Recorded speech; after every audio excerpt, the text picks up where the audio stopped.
This is Cydni. And I'm Sher. And each week we get together to share with you a message of hope. It is through our own study and our personal experiences that we offer the reminder to not only seek the light, but be the light. You can find peace, and there is hope. And as long as one of us is slightly caffeinated, there will be laughter. Today's topic is prioritizing during the holiday season. And we're so glad you're here.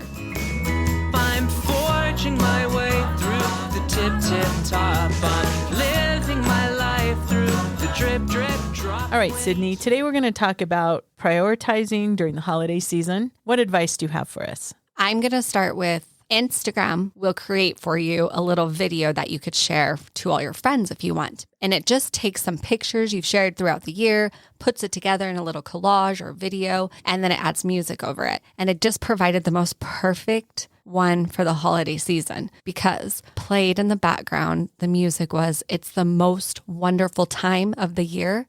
So that's jamming, okay? Picture that, feel that, I'm feeling feel it. Yeah. And in the background is a collection of a time when I posted when Ben got hit by a drunk driver. Shut up. So it was like 7 pictures of a car completely destroyed. And there was maybe 8 different angles of this completely tore up car. And then it's singing, it's the most wonderful time of the year. I was like, Instagram, get out of here. That's perfect. That is perfect. I know. Did you share it? Please tell me. No. I just laughed about it to myself and I enjoyed it. And I thought, now, if ever there was a perfect reel for the holiday season, it would be a collage of disaster with a happy song playing over it. You probably shouldn't share it, but I think you should at least share it with me. Okay, well, I think when we talk about prioritizing during the holiday season, I think that we have to be honest that it's really difficult because there's so much to do. There's so many people to see. And then you have to find the right dress and the right shoes. And you have to get all fit for a holiday party. And then you stuff yourself with too much food. And then you're tired and the dress doesn't fit and the shoes break and you're crying in bed by 8 a.m. Does that happen to you a lot? No. It's happening to everybody, right? Like we're all trying to get in shape for a holiday party that happens to fall after Thanksgiving. I'm just trying to get up in the morning at this point. Let's be honest. Yeah, I'm just going to get a different dress. It didn't work out this year. I'm going to wear a big baggy sweater that says, I just had a baby 7 years ago. And I'm going to wear one that says, I just had a stroke, even 10 years from now. Good. This is a good fitness plan. But it really is hard to prioritize during the holiday season. I know that when I was working, so you have school holiday things, and then you have family stuff, and you have friends stuff, and then church stuff, and everyone wants to do a Christmas party, and then you got to do the shopping and all of that. And by the time it gets to actual Christmas Day, it's more like you just collapse because you're just exhausted. But I feel that this year, God is forcing me to prioritize. And I'm actually just looking forward to say, ooh, sorry, I just had a stroke. Ooh, can't do that. I just had a stroke. So feel free, all the listeners, to please use my excuse. Ooh, I listened to someone that just had a stroke. Ooh, sorry. Can't do that. That's my excuse. We can't have everybody using it. I'm like, sorry, guys, I didn't make dinner tonight. Cher had a stroke. We're going to just fast for her tonight. I've been using it for a long time. Well, I'm just going to ride that train until I can't anymore, which hopefully will never end. I do like the idea. Well, no, I don't like the idea that God forces us to prioritize. But I think one of the worst and best things that can happen is if you get to experience a time in your life where you have to prioritize your holiday season. That happened for our family in 2015. Now, we are very strict. I am very strict that you don't put up Christmas decorations until after Thanksgiving. I love Thanksgiving, but there was a year I was pregnant and I had the craziest craving to put up our Christmas tree 2 weeks before Thanksgiving. So you're just really stepping out of the box there. Yes, I was breaking all the rules. But I couldn't bring myself to do it because I had always been someone that said, you don't put up Christmas decorations until after Thanksgiving. Celebrate Thanksgiving first, and then you could put up a Christmas tree. I was very vocal about that. And then one year, I'm sitting there like, oh my gosh, I need to put up the Christmas tree right now. And I couldn't bring myself to do it. But I kept feeling so strongly to do it. Put up the tree, put up the tree, put up the tree. I told one of my friends, I was like, hey, Jess, I want to put up our Christmas tree, but it's before Thanksgiving. And she's like, you're an adult. If you want to put up your Christmas tree, put up your Christmas tree. And with that, I put up my Christmas tree. Good advice. I know. Thanks, Jess. Mm-hmm. And that was 2 weeks before Thanksgiving. Then let me tell you what happened right into December. I had placenta previa, and that means that my placenta covered my birthing canal with this pregnancy. And it was pretty dangerous. I didn't understand how dangerous, but it landed me in the hospital on bed rest. So there I sat in the hospital for most of December. And I kept thinking I would go home, that I would stay for a day or two. But a day or two passed, and then 3 and 4 days passed. Then my doctor came to me and he said, okay, it looks like you're going to be able to go home. And that was in the middle of December. I remember feeling so excited. I couldn't believe it. It was a little Christmas miracle. I remember to this day walking into our house and there was the Christmas tree. And I thought, I am so grateful I put it up already.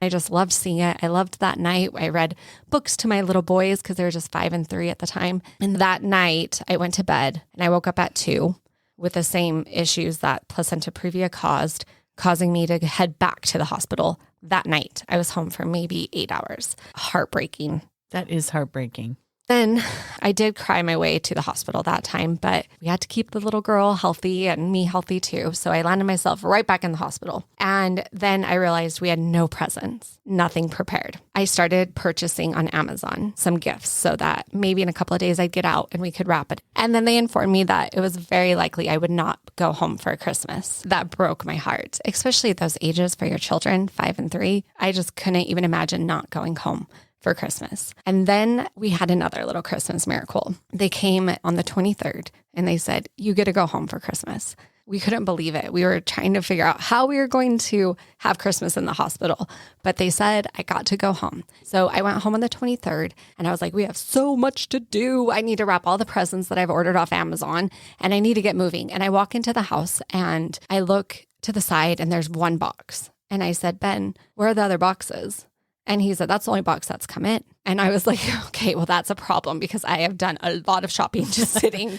So someone's stealing all our stuff. I mean, imagine how much you buy on Amazon on the go. I literally had nothing to do. I was sitting in a hospital bed. I bought a lot of toys that year and there was no boxes to prove it. So I got really nervous and I pull up my Amazon account and I look and it says declined, declined, declined, declined, declined. Every single purchase was declined because I forgot I had a new debit card. Oh, no. And I didn't change it. We had no presents. And worst of all, my kids all wanted matching pajamas that year. And that one I paid through Etsy. I paid with a different card. That will be here. We'll at least have matching pajamas. I pulled up that same day an email from the woman who made the pajamas. And she said, I'm so sorry. Life's gotten too crazy. I didn't mail the pajamas. Oh my gosh. I broke down. I was like, I'm the worst mom in the world. I have done nothing right this season. And I just cried. And I remember Ben, he just pulled me in and he said, what do you think the boys really want? Do you think that they want matching pajamas? And I was like, yes, they do. They said they did. Or do you think that they want their mom home for Christmas? And that was a forced perspective change for me. I got to be there and it was really scary. Every day I was like, okay, I'm going to wake up and have to go to the hospital. But Christmas Day came and we had a beautiful day. We figured it out, ran to a store, got a few little presents, put them under the tree. It was probably the most simple Christmas the kids have ever had because we just didn't have the time, the energy, and we just focused on the fact that we were together as a family. And it was a beautiful Christmas day. And right after Christmas, I was put back in the hospital. But the Christmas miracle was we were together. Not that the pajamas didn't come, which I still feel very angry at her. Just kidding. I don't. I forgive you. I didn't even leave a bad review. I was like, we all have something, don't we? Anyway. And so if ever in our life we had a time where our perspective was completely changed, it was that, because it was really wild to look back on that the second time I got to go home, I couldn't believe there was no Christmas presents and the boxes weren't there. I just couldn't believe how everything had just gone completely wrong. And yet, did it? Or did everything go completely right? It was a Christmas miracle that I got to be home for Christmas that day, that we all got to be together. And that was what was most important. That day where we opened up less presents, which was also a blessing, less to clean up. I just remember feeling so grateful and feeling the Christmas spirit so strongly because God forced a proper priority in my life. It was a really beautiful experience. And when you're in the moment and in the chaos and in the busy and in the expectations for Christmas and the crowds are crazy and the energy is crazy, I think it's really hard to not see things. And I did not see or even think about it for a little while, the fact that I felt so strongly to put up a Christmas tree. I got to enjoy a Christmas tree because of the prompting that was given to me before Thanksgiving. If ever there was a moment that shows Heavenly Father knows what's going on, He knows what's coming, He knows what it's going to be like, and He cares about the simplest things. It's that for me. Hey, put up a Christmas tree, because I would have gone the whole December without having the Christmas tree up.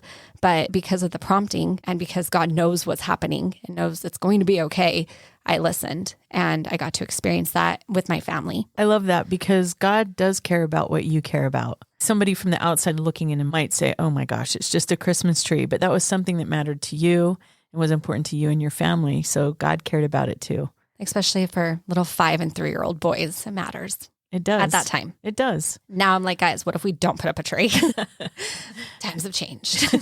So my thought was going back to my mom and some advice that she gave. When I was really young, my mom would decorate the house for all of the holidays. So Thanksgiving had decorations. After Thanksgiving, you took them down, put up the Christmas decorations. But then as time went on, so probably when I was a teenager, she just started putting up Christmas decorations before Thanksgiving. And the reason she did that is because she said it helped her remember the purpose of the holidays. She wanted the tree up before Thanksgiving so that she could focus on Christ at Thanksgiving and then all through the holidays till New Year's. There was a time I would have judged her, but now I will not judge her You at all. won't judge her now. I get it now. I get it. But one of the decorations that she would put up every year, she had a very small nativity scene. And as time went on, her taking down the nativity scene became longer and longer after Christmas. So at first she took it down on New Year's. All the holiday things would be down January 1st. But that little nativity scene would stay up for 2 weeks after January 1st, and then a month, and 2 months, and then 3 months. And finally, she just left it out all year long. And the reason is she said that it helped her prioritize Christ through the whole year. And so she wanted to see that little nativity scene. She just left it up on a shelf that my dad had made, and it was there all the time. And I thought that was a really good example of, for her to prioritize Christ during the holidays, she made a habit of prioritizing Him throughout the whole year. So when it came to this time of the year, her focus was already there. And I really love that example from my mom because she was definitely organized and a neat freak. If she was leaving something out, it's because there was a reason for it. And that was her reason, is to help her focus on Christ. And one more bit of advice, which I think ties into what you were talking about, is every single year we had to listen to the same holiday story that my mom would tell. She would talk about how when she was a little girl that they didn't have any money. And so every year they would get one orange. So every kid would get one orange. And I think that as the story went on, the older we got, it went from getting one orange to sharing an orange to having to eat the orange pill. I don't know. But anyway, she would say that every year they would get an orange and then they would all get a coloring book to share. And so every year for Christmas, all of us always got an orange and we all got a coloring book and crayons. And we were expected, it didn't matter how old we got, all of her children and all of her grandkids were expected to color a picture for her so she could hang it up on the wall in the basement for the holidays. I love that. Yeah, that was her thing. But what I learned from that is I think it helps to prioritize Christ. If you personally or family or friends, whatever the situation is, that you have your own little tradition that you focus on to help you remember Christ and all of your blessings and gratitude, because that's why she did that. She wanted us to remember where we came from and how things have changed, how blessed we have been since then. And I know that I didn't have to deal with that, but she wanted me to know very clearly how her life had changed for the better. And I think for all of us, something that has really struck home with not only her kids, but her grandkids, all of us still talk about it every single year. We still have an orange. We still have a coloring book, because that's how we take, like you said, the moment, how we enjoy the moment is with an orange and a coloring book. But the story behind it is what helps us to remember the purpose of the holiday season. It's because it's not really about the orange or the coloring book. It's about being together and eating an orange pill. And when you do that together, it has more meaning. You bond. Yes. But it does make me think that there's some divinity in the plan of having Thanksgiving first, right? Absolutely. To have a holiday where we truly sit and think about what we're grateful for and be together. before it gets crazy. But what if it doesn't have to get crazy? I think we can be very intentional before the season gets going and at least help a little bit. And as usual, as soon as we decide to pick a topic or start to learn about something, I feel like God puts an opportunity right before us to use our newfound information. Good choice of word. Thank you. That just naturally came out. It wasn't forced. I didn't think of other words first. So I spent some time learning about how to stay calm in chaotic situations, which I probably should have learned before this stage of my life, but better now than never. Right. Like true effort in learning about it, because I have coping techniques that are natural that usually involve too much eating and sadness and deep sorrow and not communicating my feelings. But there's other options out there. I've learned yesterday. I learned about this. So you learned about it yesterday. Yeah. Like, why did my therapist tell me any of these things? I've been paying her a lot for what? To laugh at my jokes? Better believe it. Worth it. Gosh. Okay, but I'll share some of these tips. But I have to say, of course, the opportunity came immediately after I spent some time taking notes. And I was at my daughter's soccer camp, and I sat there and listened to some tips and read some articles while she did her thing. I wrote them down, and I was like, oh, these sound nice. But then guess where we went? Right after, late at night, a few days before Thanksgiving. Costco. Oh, no. I know. Here's what happens. I've studied how to stay calm in chaotic situations. It's dark. It's cold. I go to Costco right before Thanksgiving. Yeah, this is not good. No, I forget my card. I don't have it with me. So I have to stand in the other line first. There's no parking. So I say to myself, what have we learned? Just barely. And I remembered some of the things, and I looked at my notes. I'm like, I'm going to put this to test. I'm going to have some content. And so I just prepared myself. And Iana, we talked about it. And I said, it's going to be crazy in there. And it's cold. It's dark outside. How do you think we should handle this? She's like, let's go home. I'm with her. I'm like, you need to listen to this episode. And I said, we're not going home. We're going. The worst thing is like, we really only needed eggs. Why did you go to Costco? There's like 100 other stores you could have chose just for eggs. Well, you don't just get eggs. That's what I needed. But then you might want something else. Of course. And they have better options of things that you might want. Yeah, I apologize for jumping to conclusions like that. I did not leave with just eggs. What? I did leave with way less than everyone else. Not that I'm judging. Anyway, so we pulled together a good attitude, and we walked into the first Costco line, and there was nobody in line. We are the first. And the lady, she's like, hi, how can I help you? And I was like, hi, I just need a temporary card today because I, of course, forgot my card. And I was so nice to her. And then she was so nice back. And she's like, how are you today? We had a great conversation. She's like, why are you coming to Costco on this night? Do you see it? Did you see the parking lot? And I said, because it's only going to get worse. So we're just doing it. And she said, the lines are so long. The people are so rude. It's horrible. And I said, well, I'm going to have a really good attitude and I'm going to go in there and dominate the day. Something like that. Anyway, I have to say everything went so smoothly. Wow. I know. I didn't think that was possible at Costco. Iana and I had the best time. Yay. We laughed. We looked at toys. We got more than we needed, but not too much more. We just had a really great time. And I really do think it was the preparation. We acknowledged the reality of the situation, that it was going to be busy, that it's cold, that it's dark, that I have forgotten my card. And it was a recipe for disaster. But we changed that recipe. We added some new spice to that recipe. We made it our own.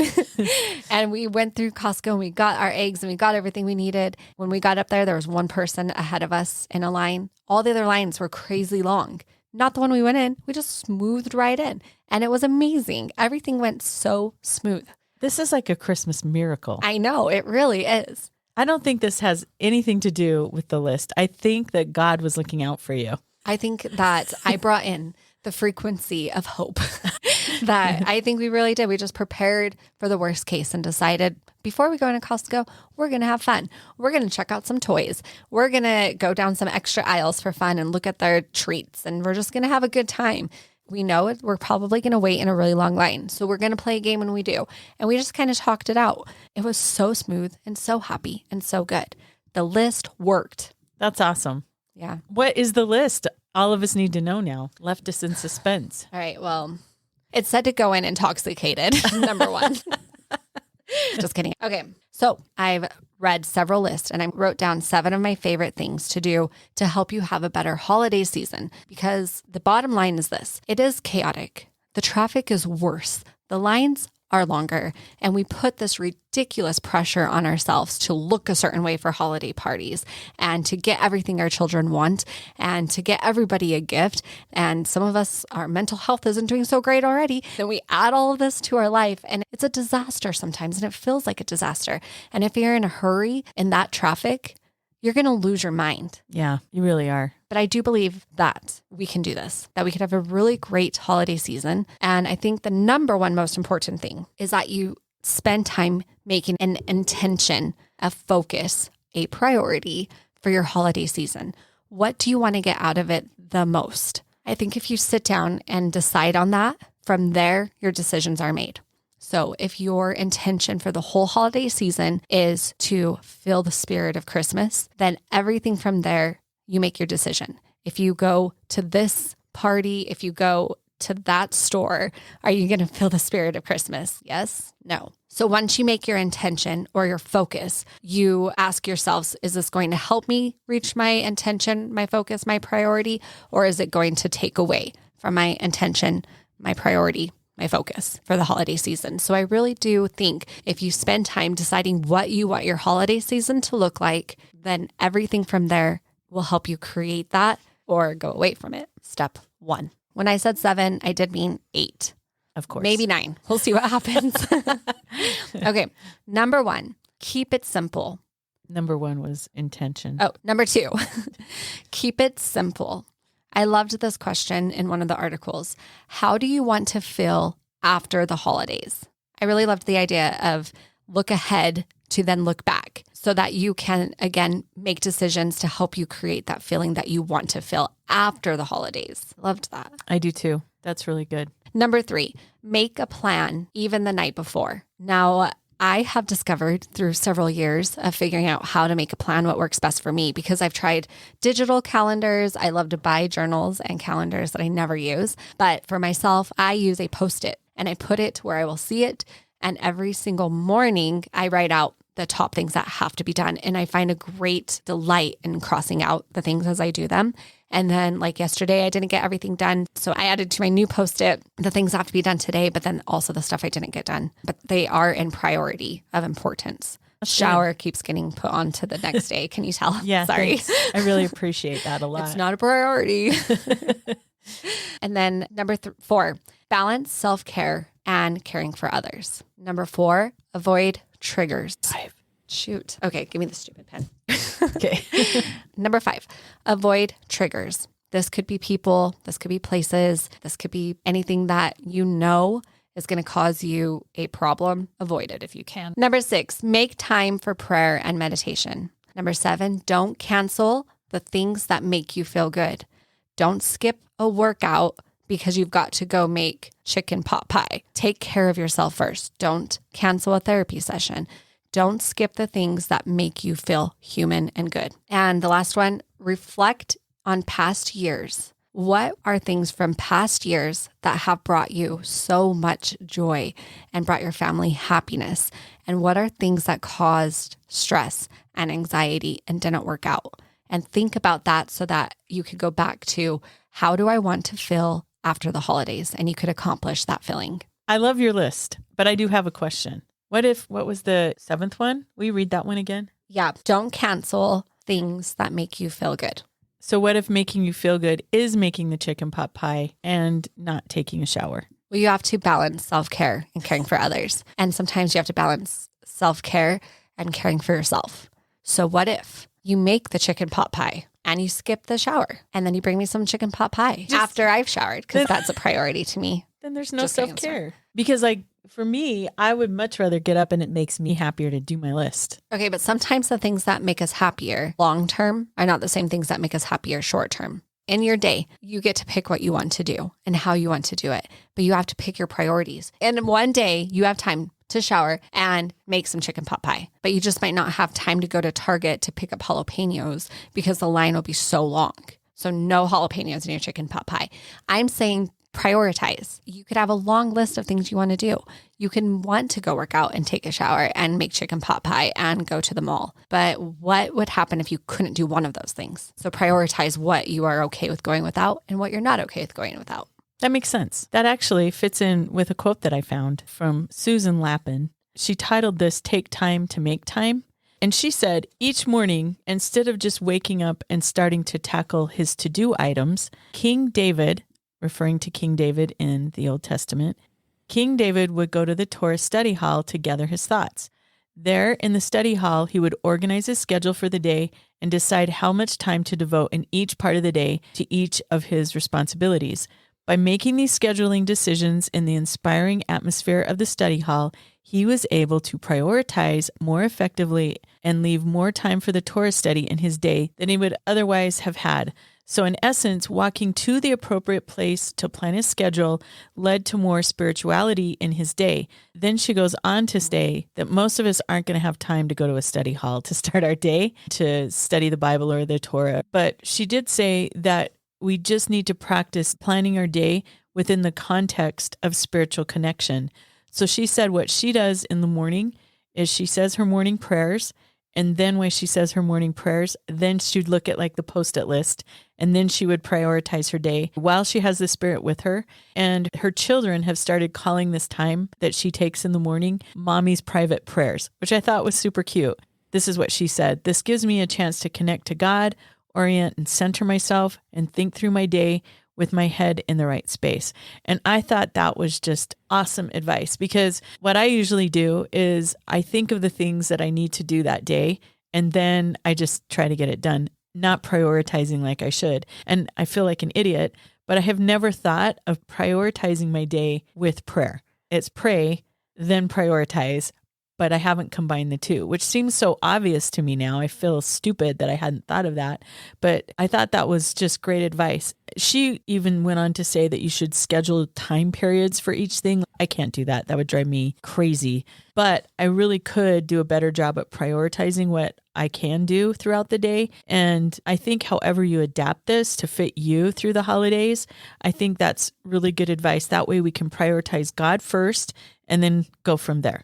I never thought like the list that I mentioned, they said to even plan the night before. I've never even considered doing that. So I think it's good to consider all things and see what works for you, because maybe planning it the night before isn't a good idea. Maybe it's the best idea when you say your evening prayer to then prayerfully prepare your next day. And they said the reason to do that is it takes one thing off your mind and you actually sleep better because your day's already planned. But I don't know, that causes me to feel a little stressed, like with you and having an exact time. I don't really like how it feels. So be open to trying things. I do believe that there is going to be something that actually works for you, and it's okay if it doesn't look like somebody else's. I remember I started with advice of writing down only 3 things just because I'm a little ADD and long lists would stress me out. So the advice was, I just realized I said a little ADD. That's funny. Anyway, but the list of 3 was good and I got better at it. And then it was just like 3 simple things. Accomplish these 3 things today. And then the rest of the day is open to your imagination. But now I've gotten to the place with practicing that I could have a full list. So start with something, see what works for you. I like that we're being open-minded about how we are prioritizing things. And the reason I say that is because sometimes I'm so bad at writing things down, but I can remember I have 3 things I need to do today. I literally will put my fingers up and say, okay, I have 3 things to do. And then 1, 2, 3, and then go from there, because I don't even want to write it down because that feels too restricting sometimes. But I have gotten better at writing things down. I usually put it in my phone, but I'm going to tell you something that really worked well for me. When I was teaching, I would write down what I was doing the next day, but I really didn't like to write down all the things I had to do like during my planning period. And then they changed the structure in our school district. And so my planning period was the same time period as someone else that taught the same content as me. So I just had her write everything down for me. And it worked out really well. She wrote it all down and then I didn't have to stress about it. So if we could all have our own personal assistant, I think that would go a long way. All right. I need a personal assistant. This is a good takeaway. Add number 9 to the list. Get a personal assistant, maid, and chef. Oh, that would be great. Well, I agree. I think it's really important to try things and you have to look at the results. Are the results there or are they not? And you have to be honest with yourself that if you're not getting done the things that need to be done, or if you're forgetting to get things done that are important, then you've got to try something different. Yeah. It's only taken me like 20 years of trying to figure out a Post-it works for me. You know what's coming to mind actually though, is we went on a vacation once when our children were little to Legoland. Awesome. And it took a lot of planning. It was pretty exciting. It was for our oldest. It was a surprised 8th birthday for him. We took him out to Legoland and it was so miserably hot. The lines were miserably long. Ben did not put on sunscreen and that was a disaster because he's a ginger. It was terrible. He was never been more red. It has stuck in my head as a core memory. He's like, why didn't you bring sunscreen? And I was like, I don't know. You should have put some on though, bro. It looks bad. I'm like, is your skin supposed to blister like that? It was horrible. I mean, it was fun. Overall, I give it a 4. But it was expensive. It was crazy. It was long. And by the end, kids were crying. Ben was sunburned. And it just felt like, why? And then we went to the beach the rest of the time. We were in California and it was lovely. We got little ice creams for $1 on the beach. We watched the sunset. Our kids splashed in the water.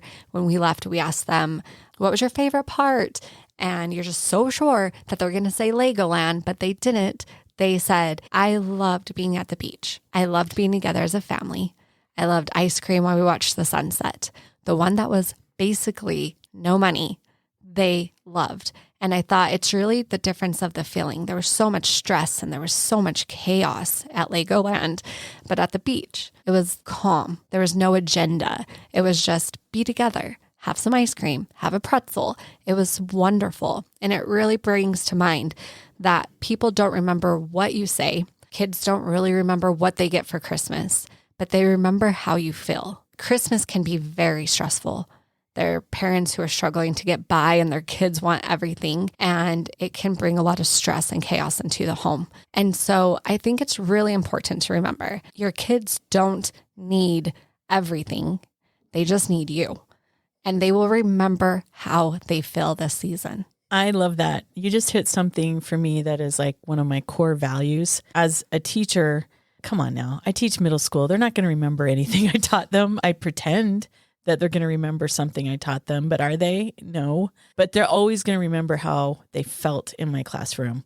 They'll remember that feeling, just like you said with your children. And I believe that when you're in those moments with your friends or your family, they're going to remember how you made them feel, the feeling in the room. And that really is what's most important. You know, I don't remember all the things that my mom and dad got us for Christmas every year. We have a joke that my mom made sure that we knew where we came from with the oranges and the coloring books. But then after that was over, it was like she just present vomited all over us. But what I remember is how we felt. That's what was definitely most important. And I think that you can do that through the whole entire holiday season. Again, prioritize. And then when you make that commitment to go to this holiday party or that holiday party, while you're there, you're just going to enjoy the moment. And that's really all it's about. For me, that's what's most important. Absolutely. And I learned that from the Christmas when I spent most of it in the hospital. When I came home, the feeling I had at first was stressed and complete disappointment and guilt and shame and all these feelings that are not supposed to be part of Christmas.